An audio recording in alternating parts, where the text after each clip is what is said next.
tardes tengan todos y cada uno de ustedes y bienvenidos a un estudio pastoral más de los de sábado por la tarde. Es siempre bueno este día que ya le bajamos un poquito a la actividad,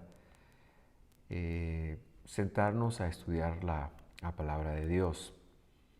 Hace una semana participábamos del aniversario y fue tan emocionante. Pero también para mí es muy emocionante poder estar aquí y compartirles un poquito más de este estudio inductivo al Nuevo Testamento. Y precisamente el día de hoy, así se llama nuestro tema, Introducción al Nuevo Testamento. Por supuesto que mi intención es llegar a la Carta de Gálatas y desarrollarla completamente. Pero antes de hacerlo, creo que a los escritos del Nuevo Testamento tenemos que hacerles una introducción, porque si queremos hacer un estudio serio, hay varios aspectos que tendríamos que tener claros. Y por eso, y a pesar de haber tenido muchísima historia en los estudios anteriores, quiero empezar con un poco de historia. Y esto es importante porque a Pablo se lo ha tenido o se lo ha entendido como antijudío históricamente, y por lo que hemos visto hasta acá podemos darnos cuenta que está certificado que el antijudaísmo y bueno, no el antijudaísmo solamente, pero el hecho de menospreciar el Antiguo Testamento fue algo que empezó en Roma. Es en Roma en donde, por ejemplo, se cambia la fecha pascual, se cambia el día de reposo, la dieta bíblica. Y esto hay que decirlo porque muchos creyentes lo atribuyen a Gálatas. Sin embargo, y como empezaremos a ver, esto es el resultado primero de algo histórico, cultural, que llamaremos óptica. La óptica que nosotros hemos recibido es la óptica que nos capacitará de ver lo que está ahí.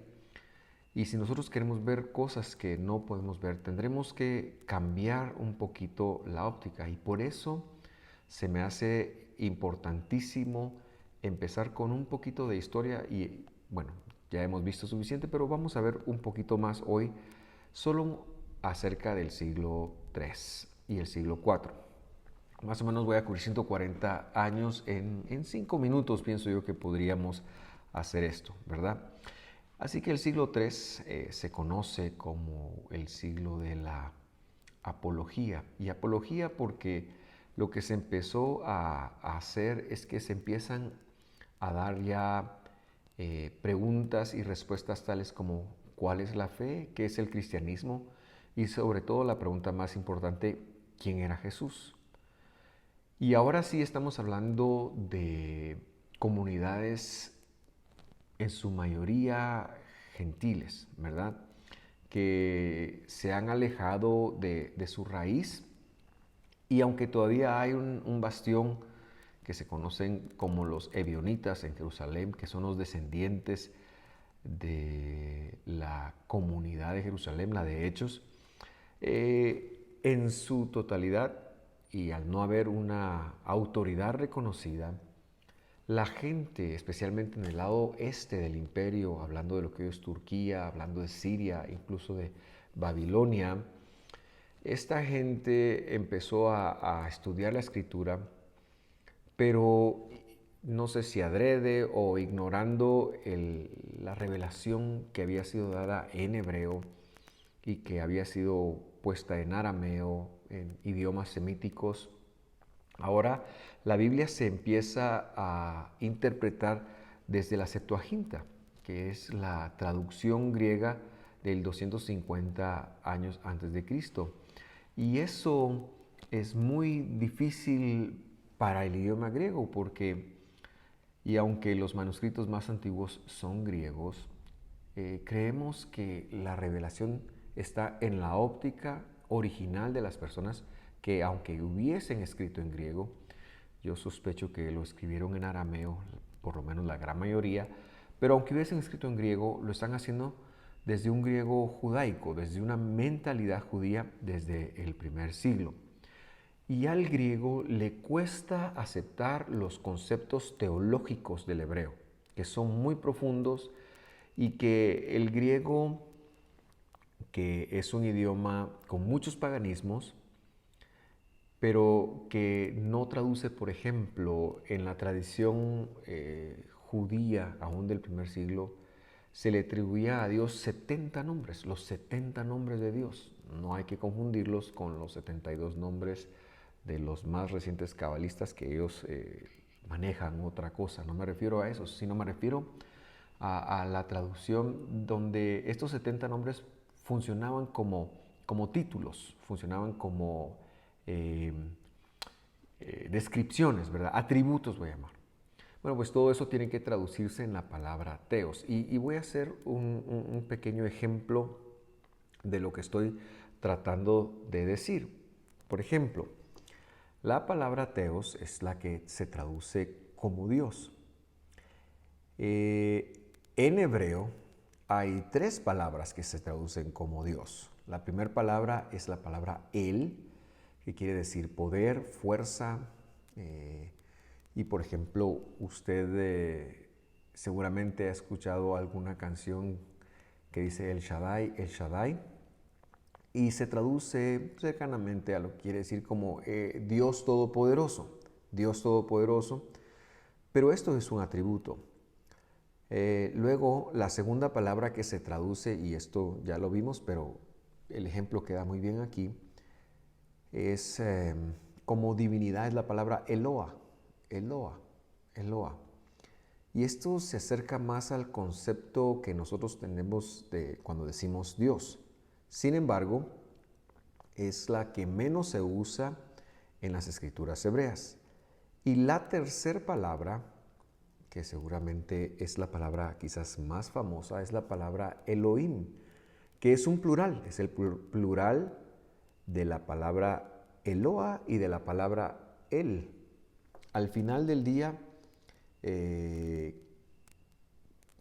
muchos teólogos cristianos han dicho que cuando la Biblia dice Elohim, traduce la Trinidad, pero esto es imposible verlo así porque cortaría con el mandamiento más importante que según nuestro Señor es: escucha Israel, el Señor nuestro Dios, el Señor uno es. Así que no es que esté hablando de las tres personas, sino la palabra Elohim es un plural, se refiere a tres cosas, y esto lo hemos hablado, pero es importante recordarlo y yo lo traigo como ejemplo nuevamente. La palabra Elohim se refiere a las deidades falsas. Voy a empezar en el orden de menos importancia a más, ¿verdad? Así se les llama a los ídolos de las demás naciones, se les llama Elohim. La segunda función es una función humana que se adjudicaba a jueces, sacerdotes, que recibían este título, ¿verdad? También la Biblia la asigna. No estoy hablando de mi traducción, sino la traducción que la Biblia le da o la referencia que la Biblia hace. Y la tercera referencia, pues sí era en función de Dios. Y podemos interpretar, quizás la mejor forma de interpretar la palabra Elohim, o la que se traduce como Dios en el Antiguo Testamento, pero que es la que está en la mentalidad de los escritores del Nuevo Testamento, es el conjunto de todos los atributos de Dios, de Él, pero especialmente el atributo del amor. ¿Y cómo sabemos que el atributo del amor? Porque es el evangelista en que es el que enseña, por supuesto, el evangelio. Dios es amor. Elohim, diría ahí, es amor. Aunque por supuesto, si lo vemos en griego, dice pues teos, pero que entendamos que va más allá de eso, sino que va más allá de un contexto. Así que importante notar que los escritores del Nuevo Testamento fueron judíos, con la excepción de uno, Lucas, y quien era un converso. Lucas era un converso, así que probablemente hablaba el arameo y tenía una conciencia muy identificada con la religión judía. Pero aunque fuera un griego, lo que tenemos que conectar es que probablemente, y aunque no hayan manuscritos, no los hay, no han aparecido, tan antiguos, ya sea en hebreo o en arameo, de todas maneras, el Nuevo Testamento, aunque escrito en griego, fue escrito con hebraísmos en mente propios de la cultura del primer siglo. Y esto es importante por lo que veremos en unos momentos, pero también porque tenemos que entender a Jesús en su contexto. Jesús se le ha cristianizado históricamente. Cuando vemos que Jesús guardaba el sábado, cuando vemos que Jesús iba a las sinagogas, nunca Jesús estuvo en una iglesia, siempre estuvo en sinagogas. Lo sacamos de su cultura, pero si lo queremos entender, tenemos que volverlo a la cultura original de Jesús. Y aquí quiero decir que muchas personas llamarán a esto judaizar. Yo quiero diferir un poquito con eso, porque judaizar es traer las características propias de la cultura judía, algunas bíblicas, pero algunas no bíblicas. Déjeme mencionarle una característica no bíblica. La fiesta de Purim, por ejemplo, es una fiesta que está en la Biblia y que tiene un significado. Bueno, el judío se lo tomó, sobre todo por algunas intromisiones en la Edad Media, se lo tomó como carnaval. Y entonces ese día el judío dice que tiene que olvidar a Amán y se emborrachan. Toman vino hasta que el dicho dice no se puede diferenciar la mano derecha de la mano izquierda. Bueno, eso no es escritural. Eso es un tecnicismo del judaísmo. En eso no estamos de acuerdo.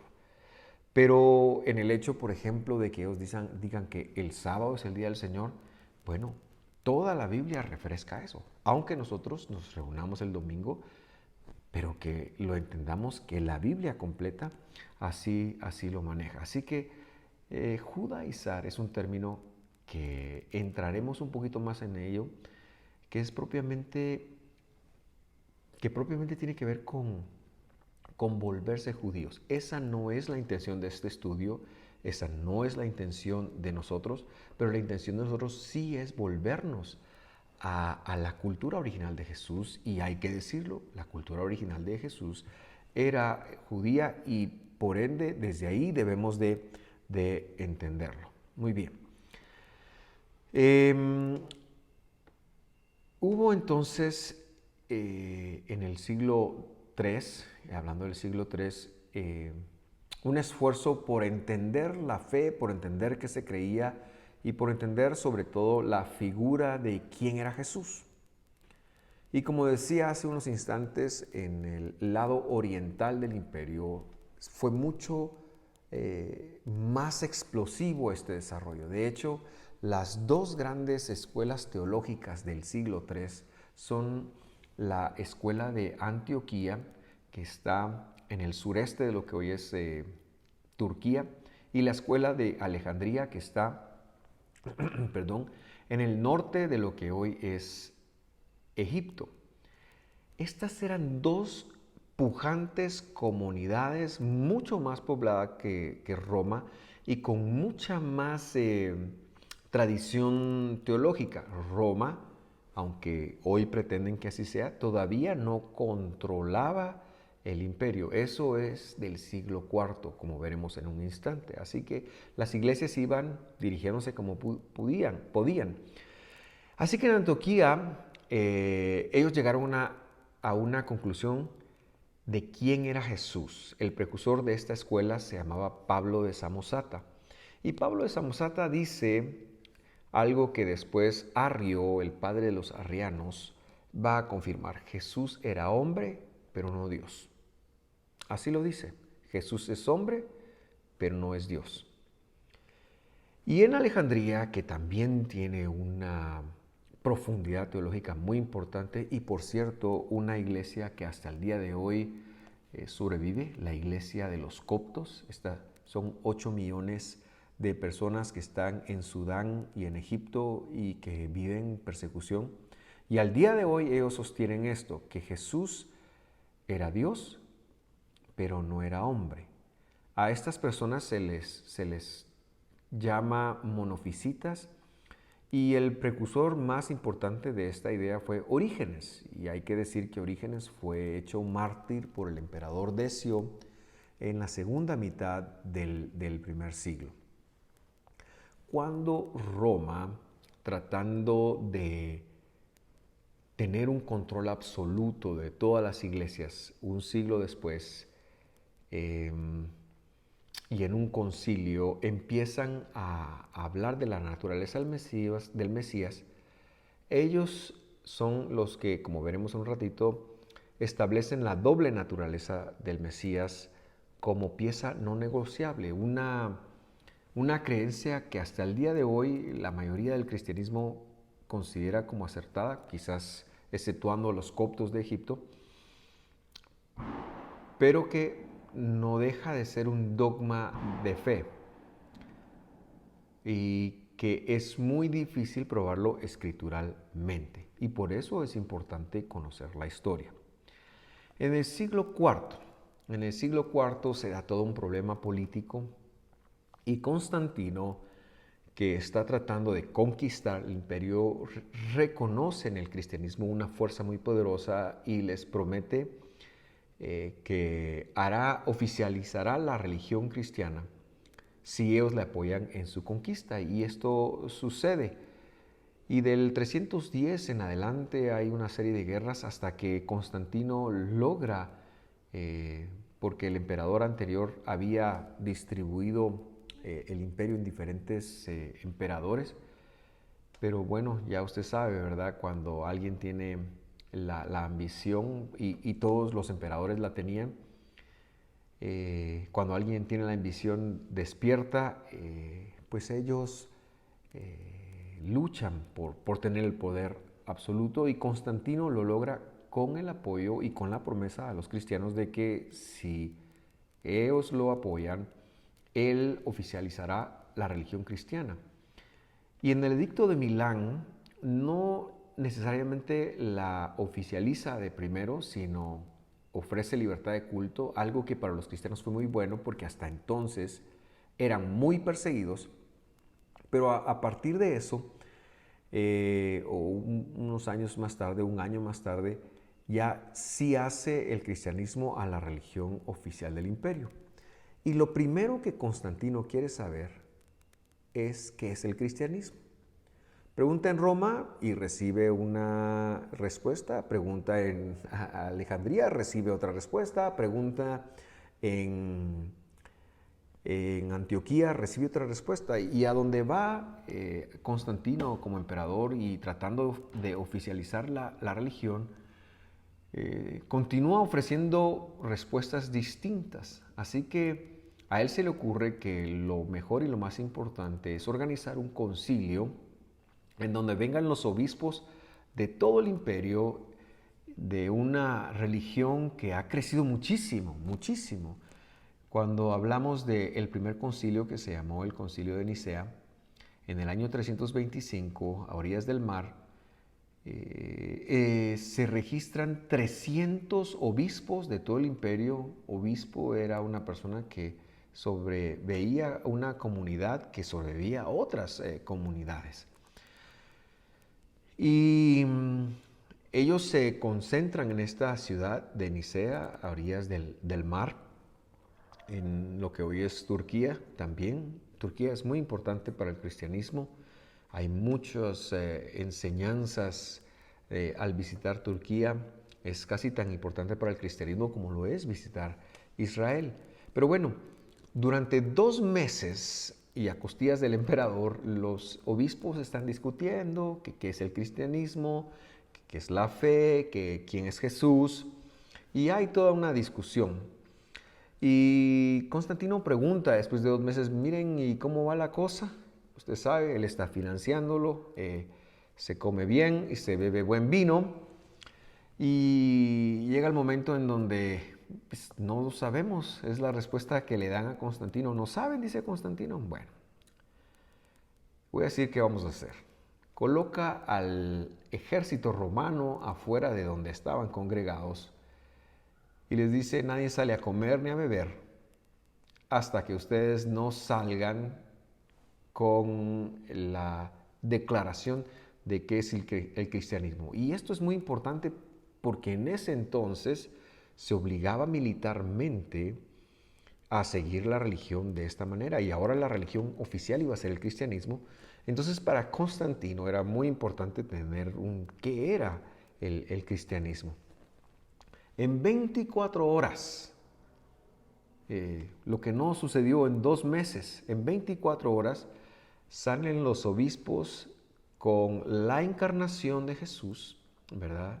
La encarnación de Jesús y con el tema de la doble naturaleza, que como repito es algo que hasta hoy católicos o evangélicos es como una base de la fe de ellos.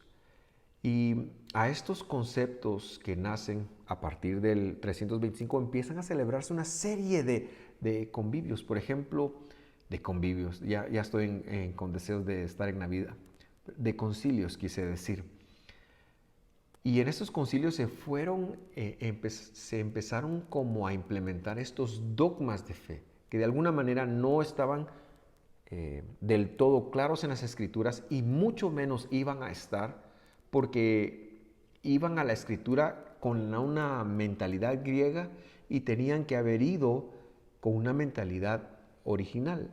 La iglesia cristiana, católica y protestante, ha sido construida en estos dogmas de fe. Y lo que sucedió a partir de ahí es que cualquiera que no pensaba igual era perseguido y muerto. Y yo creo que eso ha alcanzado hasta nuestros días porque aún a día de hoy quien no piense como nosotros está mal. Y creo que tenemos que revisar eso y tenemos que revisar las escrituras. Tenemos que volvernos a las escrituras, incluso traspasar los dogmas de fe que Constantino con su obligación él gestionó y bueno, propició lo que después se da. Así que el cristianismo se oficializa aquí como lo que es y este es el legado de nuestra interpretación bíblica. Por ello es que en el estudio que nosotros vamos a hacer de Gálatas y de cualquier otro escrito del Nuevo Testamento, seremos muy respetuosos del contexto histórico para no meternos en los problemas que se metieron hace 1700 años y que han dejado pues una serie de confusión porque ningún cristiano piensa igual. Hoy las discusiones son otras, ¿verdad?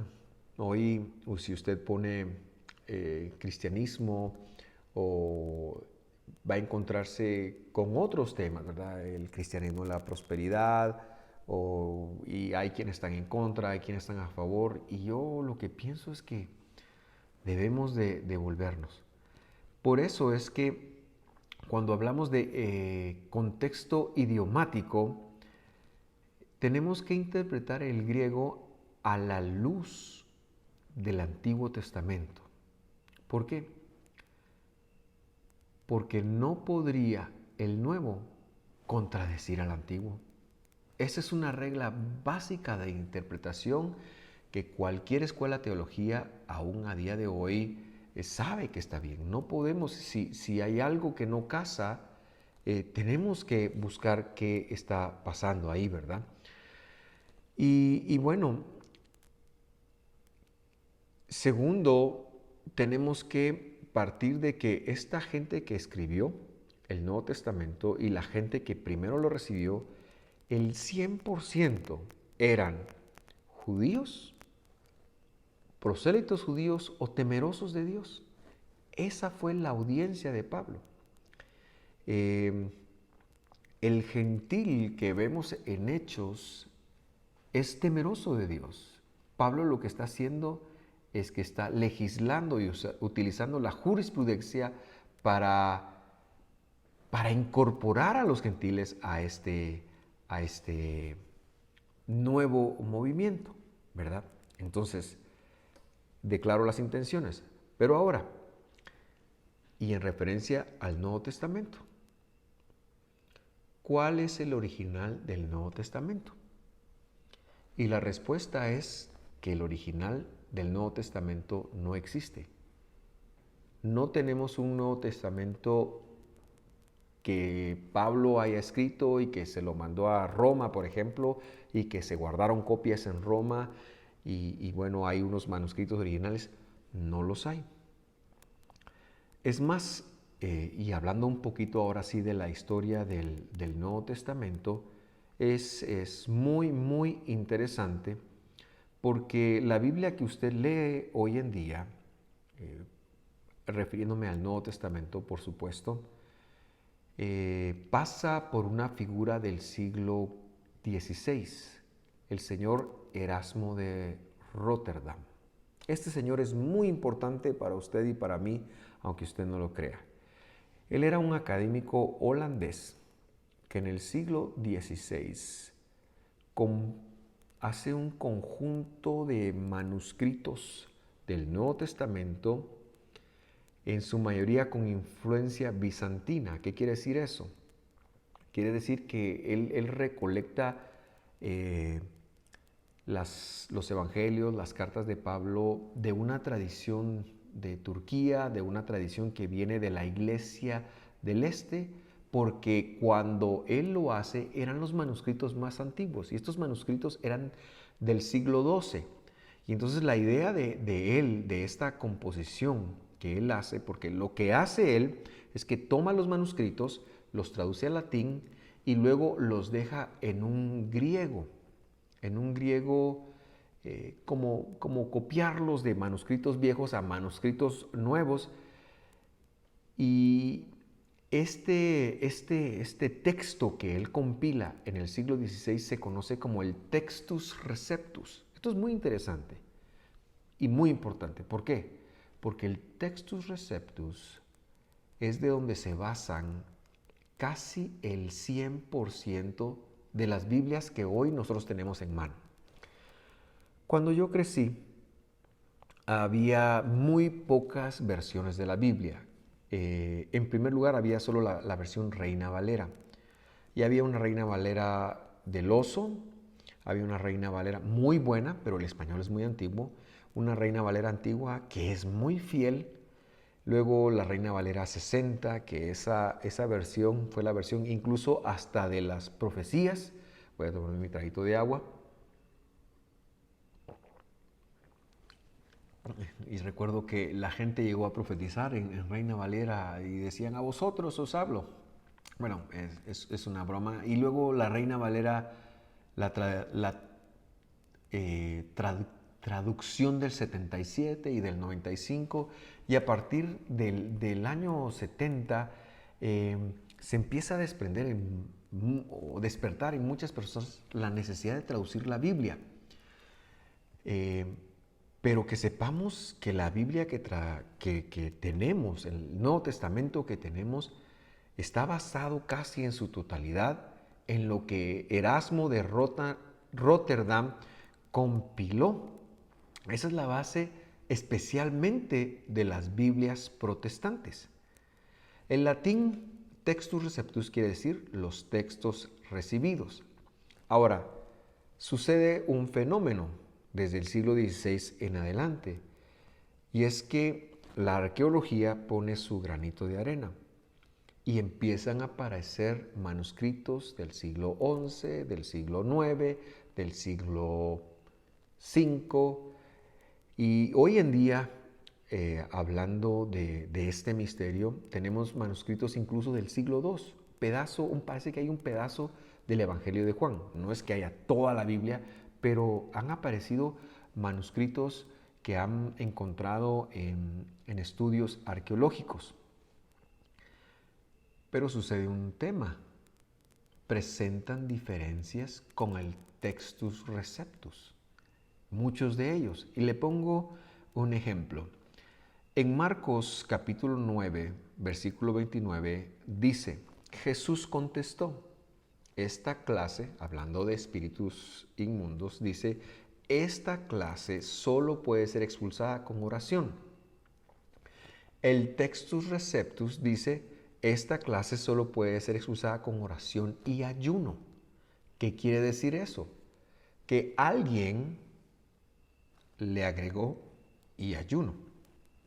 Y ahora esa es la razón por la que ahora las nuevas traducciones, como la NTV, como la Dios habla hoy, y traducciones más modernas, la traducción del lenguaje actual no tanto, y con esa tenga cuidado porque esa traducción es muy interpretativa. Esa traducción no tiene en mente pasarle a usted la verdad de lo que dice ahí, sino que usted entienda el mensaje. Y eso en algún momento puede ser peligroso porque puede decir cosas que el texto original no dice. Pero en las otras traducciones, incluso hay personas que han llegado a perseguir esto porque dice están quitando. Y no es que estén quitando, sino que lo que está ocurriendo es que, obviamente, si comparamos un manuscrito del siglo V con uno del siglo XII, ¿cuál es más fiel? ¿Cuál ha sido copiado menos veces? ¿Cuál es la probabilidad de que la probabilidad es que el más antiguo sea el más fidedigno? Porque está más cercano a lo que ocurrió. Es un milagro que tengamos el Nuevo Testamento, porque hubo tanta persecución, pero Dios nunca permitió que esos eslabones se cortaran, sino que siempre alguien lo estuvo copiando y qué bendición que a nosotros nos llegan todas estas cartas, que dicho sea de paso son regionales y que la intención de Pablo era que fueran regionales. Por ejemplo, la carta a los Corintios enfrenta problemas que la carta a los romanos no enfrenta. Y por eso es que han habido también algunos otros problemas de interpretación, como por ejemplo el de la mantilla. Pero no quiero entrar en eso todavía. Lo que sí quiero decir es que esto provoca una necesidad de estudiar y de hacer teología. Le pongo otro ejemplo, Mateo 28, 19. La segunda parte dice, bautizándolos en el nombre del Padre, del Hijo y del Espíritu Santo. Eh, Está comprobado en un códice turco que esa parte, que se mantiene casi en el 100% de las Biblias, es un agregado del siglo IX. Es un testimonio que se da porque no aparece en ningún manuscrito antes del siglo IX. Y entonces, ¿qué podemos hacer?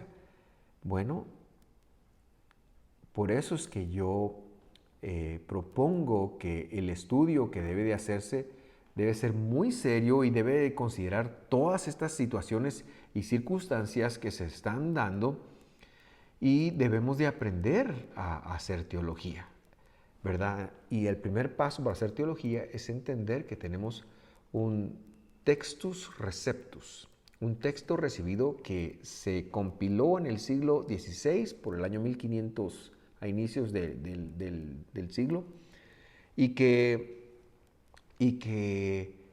de alguna manera nos ayudó mucho, pero que luego Dios ha permitido la aparición de muchísimos manuscritos que se encuentran a lo largo de muchos museos y de la historia.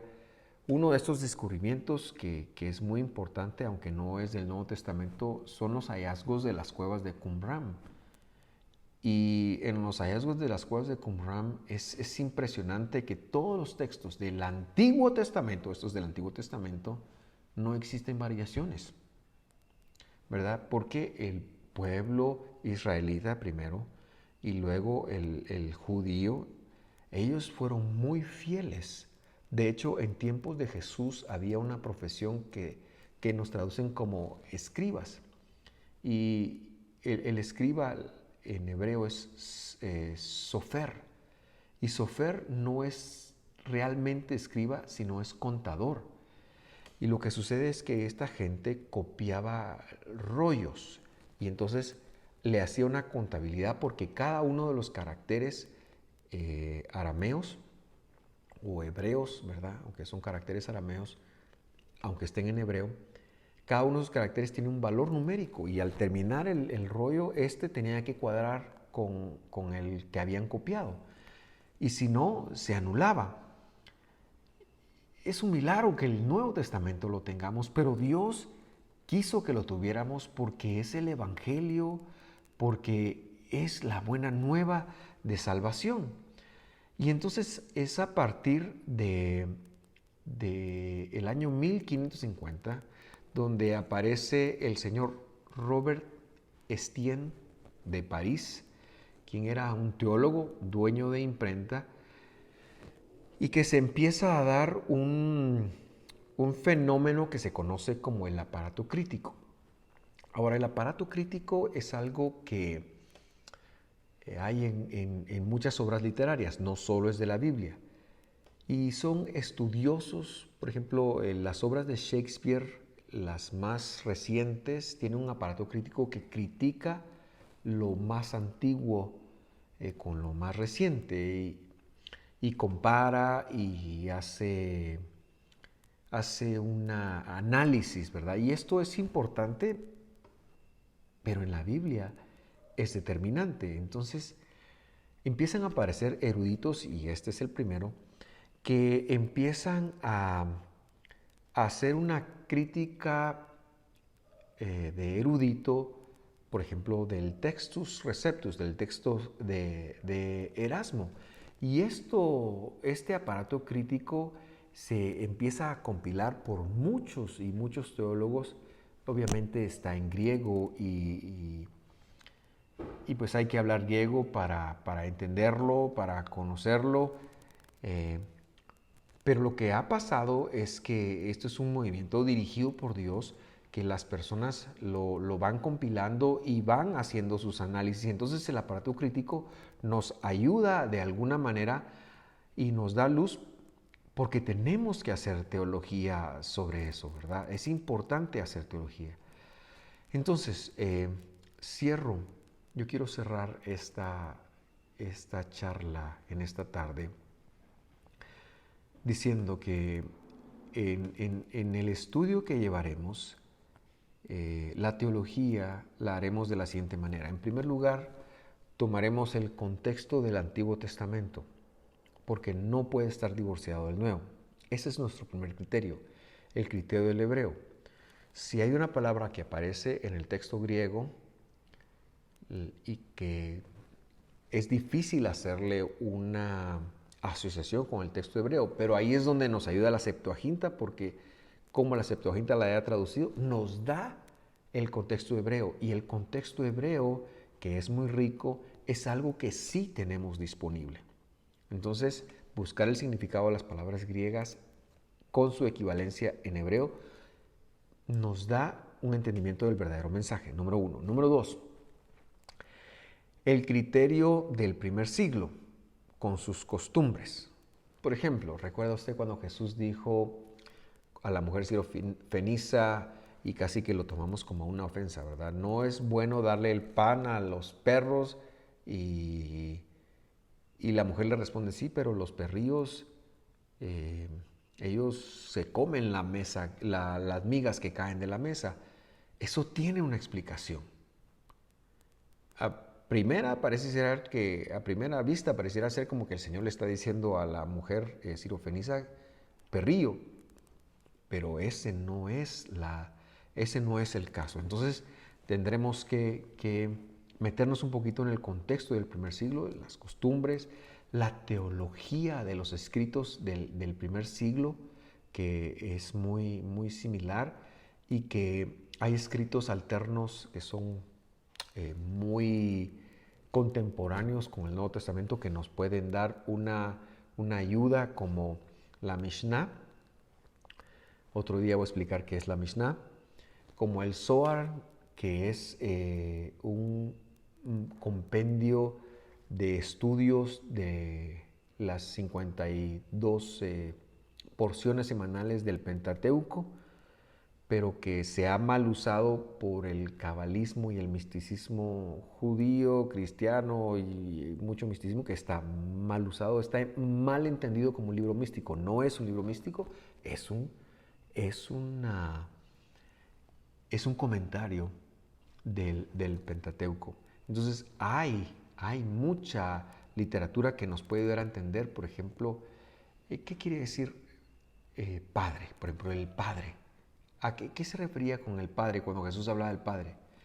En arameo es Abba, y Abba es un contexto, tiene eh, su explicación teológica, y hay tantos conceptos. Esa es la segunda, el segundo criterio. Y el tercer criterio será el estudio del textus receptus con el aparato crítico para que vayamos viendo lo más fiel, los textos más fieles. Así que yo le invito a acompañarme la otra semana cuando ya nos metemos de lleno en la carta de los Gálatas con el apóstol Pablo. Por hoy eso es todo. Le agradezco su sintonía, le mando un abrazo, que el Señor lo bendiga y lo esperamos mañana a las 10 de la mañana en nuestro servicio dominical.